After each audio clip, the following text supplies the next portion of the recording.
အထင်သေးခံရလေပို့ပြီးအစွမ်းပြမယ်နေ့မင်္ဂလာပါပြည်သက်ကြီးခင်ဗျစက်တင်ဘာလ20ရက်တနင်္ဂနွေနေ့မှာထိုးသက်မဲ့ဂျော့ဆူဝါဘန်နဲ့ပန်တိုဂျာတို့ပွဲစဉ်အတွက်အမေရိကန်တော့တင်ဘက်ကလူတွေဘန်ကိုအထင်သေးပြီးပန်တိုဂျာပဲလွယ်နဲ့အနိုင်ယူသွားလိမ့်မယ်လို့သုံးသပ်ကြပါပြီ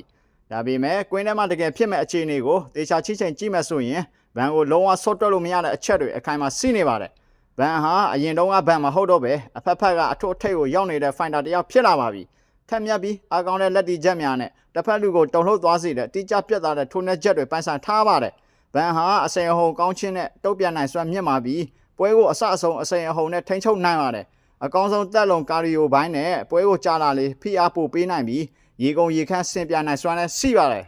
ဘန်ဟာသမဏီလိုစိတ်သက်ယုံကြည်မှုနဲ့ခန္ဓာကိုယ်ပိုင်းဆိုင်ရာတန်မာမှုနဲ့အတူကိုယုံကြည်ချက်ကလည်းအမြင့်ဆုံးအဆင့်မှာရှိနေပါတယ်ပန်တိုဂျာကအတွေ့အကြုံရှိတဲ့ချန်ပီယံဟောင်းတစ်ယောက်ဖြစ်တာမှန်ပေမဲ့ဂျော့ဆူဝါဘန်ကလည်းအရင်လူငယ်လေးမဟုတ်တော့ပါဘူးသူတို့အဖွဲ့သားမို့လို့မျက်နှာလိုက်ပြီးဘန်ကိုအထင်သေးနေကြပေမဲ့ဘန်နဲ့လက်ဒီပြင်အားကလည်းကွင်းထဲမှာမကြခင်အားလုံးမြင်တွေ့ရတော့မှာပါသူတို့အမေရိကန်တော့တင်ကလူတွေကိုဘန်ကဆက်တိုင်းတစ်ဖူးတောက်ပြထားလို့အခုအချိန်မှာမခံချိမခံတာနဲ့စိတ်သက်စစ်စင်တွေလုံနေကြတာပါဒါပေမဲ့ပြင်ပမှာဘလို့ပဲဝေဖန်နေပါစေအစ်စ်အမှန်ကတော့အောင်လကွန်ကွင်းအတွင်းမှာပဲပေါ်လာမှာပါစကားမများပြောမဲ့အစားကွင်းထဲမှာလက်တွေ့စွမ်းရည်နဲ့တက်တည်ပြတ်တက်တဲ့ဂျော့ဆူဝါဘန်ကိုကျွန်တော်တို့100ရာခိုင်နှုန်းအပြည့်အဝယုံကြည်ပြီးသားပါဒီတစ်ချိန်မှာလည်းဘန်ကပန်တိုဂျာကိုကြော်ဖြတ်ပြီးအားလုံးကိုအတစ်စေအောင်မှအသေးချပါပဲ